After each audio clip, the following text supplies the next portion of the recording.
আম্মু, তুমি জানতে মেয়েটা আমার থেকে 10 বছরের ছোট। ছেলের কথায় চুপ রইলেন তমা খান। হ্যাঁ, তিনি জানতেন। তবে মেয়েটাকে যে ছেলের জন্য তার মনে ধরেছে লক্ষ্মীমন্ত মেয়ে। নীরবতা ভেঙে সে বলল, তোমার বাবার আমার বয়সের পার্থক্য 13 বছর। আমরা কি সংসার করিনি? আমরা কি সুখী নই? ছেলেটা মায়ের কথা বুঝতে পারল, তবে তার মা নাছোড়বান্দা, বিয়ে সে করাবেই। তপ্ত শ্বাস ফেলে সে বলল, আমি তোমাদের জোড়াজুড়িতে বিয়ে করতে রাজি হয়েছি। তাই বলে তুমি একটা বাচ্চা মেয়ের সাথে বিয়ে দিতে চাচ্ছ? যা ইচ্ছে করো, আমার কোনো মতামত নেই। বলেই তমা খানকে কিছু বলতে না দিয়েই বের হয়ে গেল টিনের চালের চৌড়িঘর থেকে। তারা শহর থেকে গ্রামে এসেছে আজ 3 দিন তার মায়ের এক বোনের বাড়িতে। মায়ের সাথে এই বাড়ির কর্ত্রীর খুব ভাব ছোট থেকেই। মা তাদের সেই গল্প বলতো। চাচাতো বোন, তার উপর আবার ছোটবেলায় খুব কাছের বন্ধু বলে কথা। উঠানের পাশে আসতেই চোখ পড়ল তার বোন তৃষার পাশে বসে আছে আরও 2জন এই বাড়িরই মেয়ে। সকাল সকাল মা তাকে এই বাড়ির বড় মেয়ের সাথে বিয়ের কথা বলল। বাড়িতে থেকেই বিয়ে বিয়ে করে মাথা নষ্ট করে দিচ্ছিল। সে নিজে রাজিও হয়েছিল, তাই বলে 10 বছরের ছোট্ট মেয়ের সাথে বিয়ে ঠিক করবে মা? তার আগে একবার তার মতামত তো নিবে না? মা তাকে একবার জানালো না সিদ্ধান্ত নেওয়ার আগে? এসব ভাবতে ভাবতে সে কল করলো তার বাবা আজমল খানকে। বাবা, এসব কি শুরু করলো মা? তুমি কিছুই বলবে না? মেয়েটা ভালো বাবা, লক্ষ্মী একটা মেয়ে, গ্রামের মেয়ে, সংসারী হয়। তুমি ভালো থাকবে, আমরা তো তোমার খারাপ চাইবো না। তোমার মাকে বিয়ের পাকা কথা আমিই বলতে বলেছি, আশা করি তুমি আপত্তি করবে না। বাবার কথার পর সে আর কথা বাড়ালো না, টুকটাক কথা বলে রেখে দিল। আজমল সাহেব এতক্ষণে ঢাকা ছেড়েছেন গ্রামে আসার জন্য। তার ছেলেকে বিয়ে করাতে হবে। উঠানের মাঝে বসে নারিকেল কুড়াচ্ছে স্নিগ্ধা। পাশে বসে আছে তার বোন আর তৃষা। তৃষা খেয়াল করছে এই 2 দিনের তুলনায় স্নিগ্ধা মেয়েটা আজ বেশ চুপচাপ। সেই ঠাট্টার ছলে বলল, কি গো, আজ এত চুপচাপ কেন? তুমি নতুন ভাবি? ভাবি সম্বোধন করায় মেয়েটা বোধহয় লজ্জা পেল কিঞ্চিত। কাল রাতে তার মা বলেছে তার আর আহিলের বিয়ের কথা, তার মতামত জানার জন্য। সে জানিয়েছে তোমরা যা করবে আমি তাতেই রাজি। রাজি না হওয়ার কোনো কারণ নেই। ছোট করে জবাব দেয়, তেমন কিছু না আপু। তৃষা হেসে দেয়। সে বুঝতে পারে স্নিগ্ধার মনের অবস্থা। সকাল সকাল গিয়ে রহমান সাহেব গিয়ে বাজার করে নিয়ে এসেছে সব টাটকা জিনিস, গ্রামের বাজারের টাটকা সবজি, মাছ থেকে শুরু করে মুরগ, নিজের সাধ্যমতো সব করেছেন তিনি। বড় মেয়েটা খুব আদরের, আজ তারই বিয়ের পাকা কথা। রান্নাঘরে লতা বেগম নাড়ু পাক দিচ্ছেন। আইল নাড়ু খেতে পছন্দ করে, পাশাপাশি অনেক রকমের পিঠা তো আছেই। এসব কাজ তাকে সাহায্য করছে তার 2টো মেয়ে স্নিগ্ধা আর অহনা।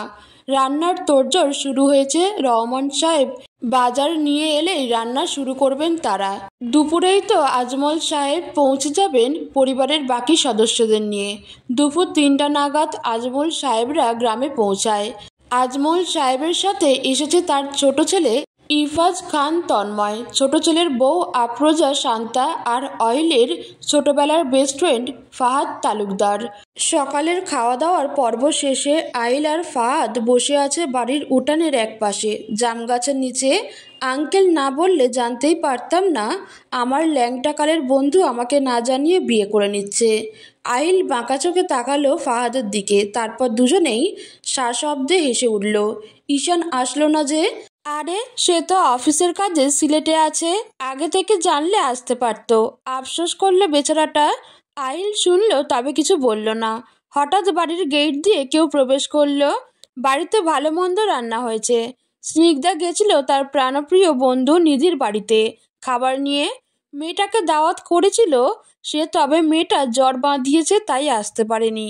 বিদায় তার যাওয়া। তার পরনে হালকা গোলাপি কালারের জামা, মাথায় ওড়না দেওয়া। অহিল তাকিয়ে রইল তার দিকে, আনমনে বলে উঠল, সুন্দরী তো লাগছে। এই এই, তুই কি বললি? ভ্রু নাচিয়ে নাচিয়ে প্রশ্ন করলো ফাহাদ। আহিল কিছুটা ভড়কে গেল।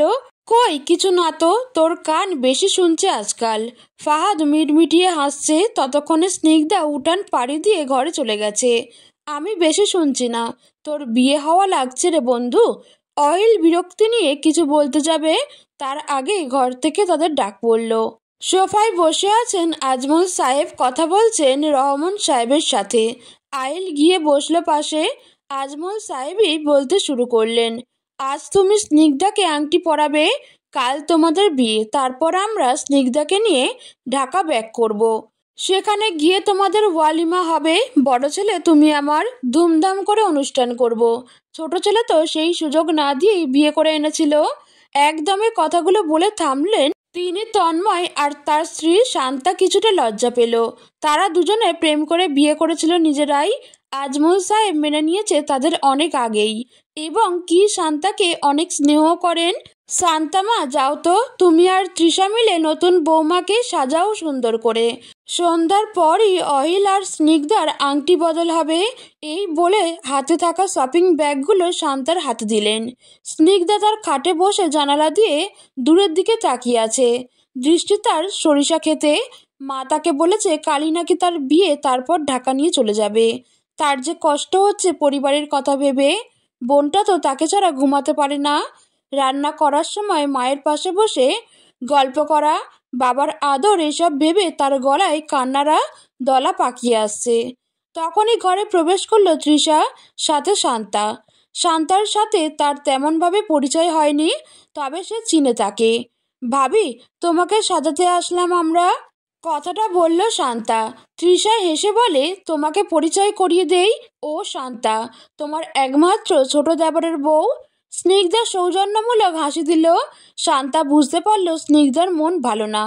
তাকে রেডি করা শুরু করলো। জাম কালারের একটা কাতান শাড়ি কিনে এনেছে তমা খান। শান্তা আর তৃষা মিলে তাকে খুব সুন্দর করে সাজিয়ে দিয়েছে।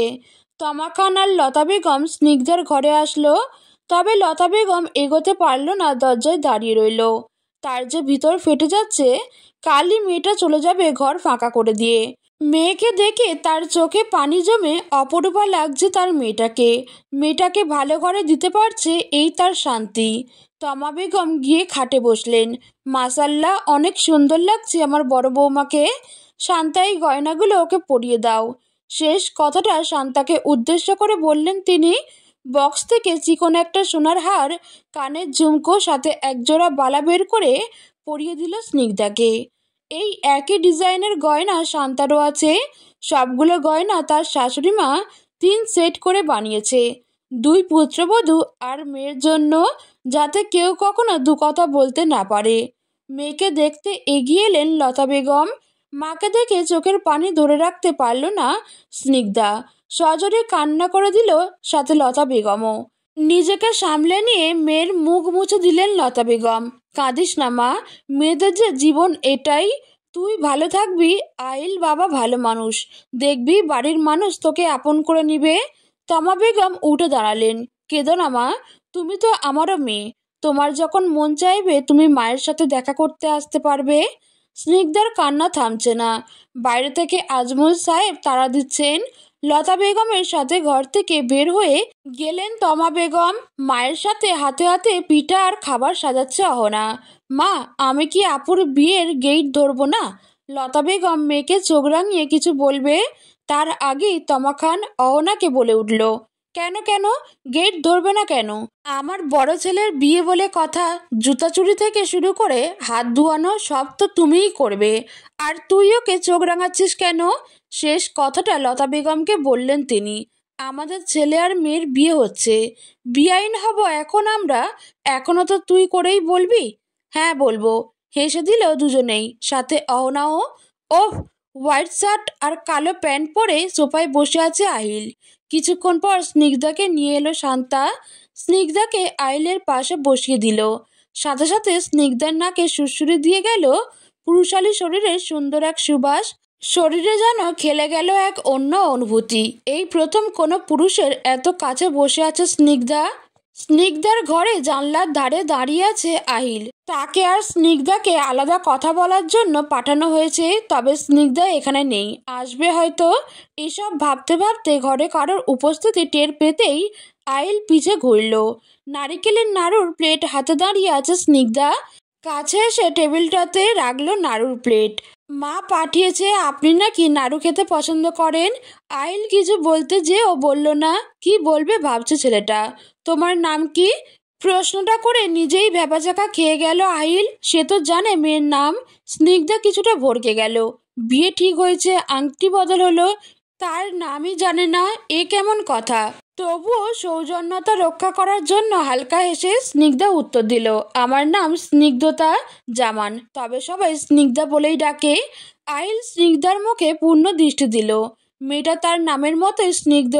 গ্রাম পরিবেশে থেকেও তোমার নামে আধুনিকত্বের ছোঁয়া আছে।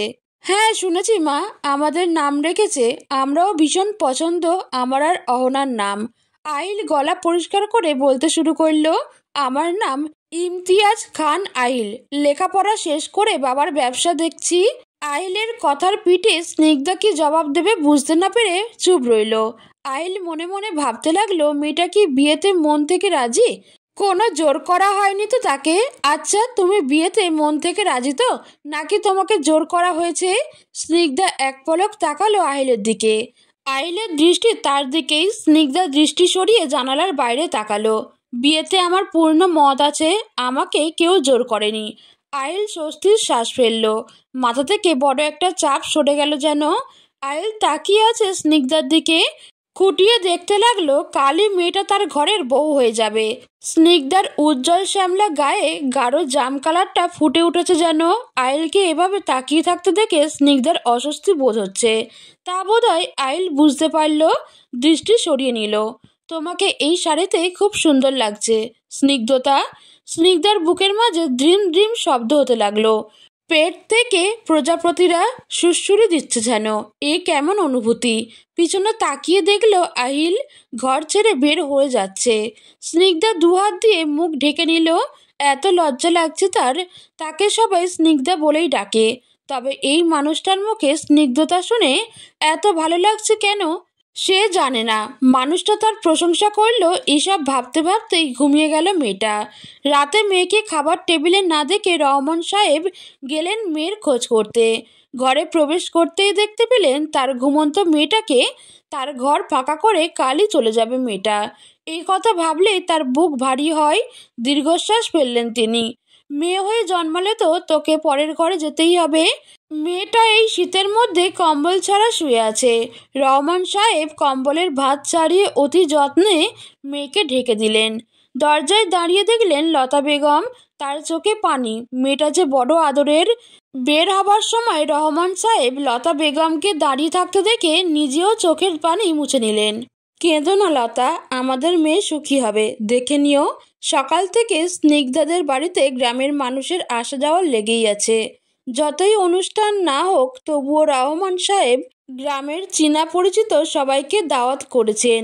বড় মেয়ের বিয়ে এমনি এমনি তো আর দেওয়া যায় না। সকালে ছোট করে স্নিগ্ধার গায়ে হলুদ করা হয়েছে।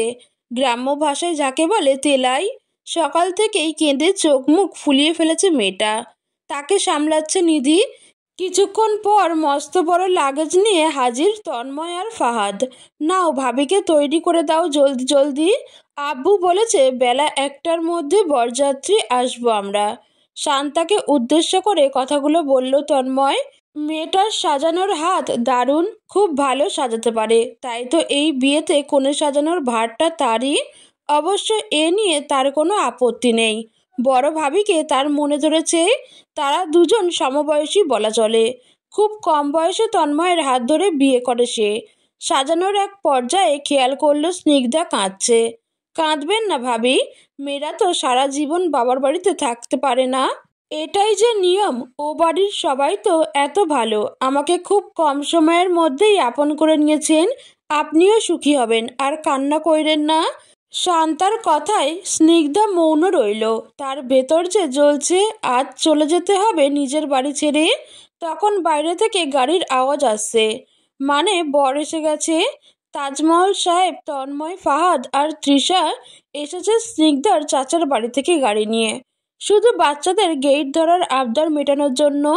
বাড়ির গেইটে ফিতা বাঁধা হয়েছে। অহনার হাতে কেচি আর নিধির হাতে ফুলের পাপড়ি। তারা আজ পণ করেছে 4,000 টাকা না দিলে তারা নড়বেই না। গেটের সামনে এসে দাঁড়ালো। অহনারা তাদের ডিমান্ড বলার আগেই 100 টাকার মোটা বান্ডিল তাদের উদ্দেশ্যে। অহনাদের চোখ তো কপাল। নিধি আর অহনা একসাথে সুর তুলল। এক বড় না দুই বড় দুলাভাইয়ের মন বড়, এক বড় না দুই বড় দুলাভাইয়ের মন বড়।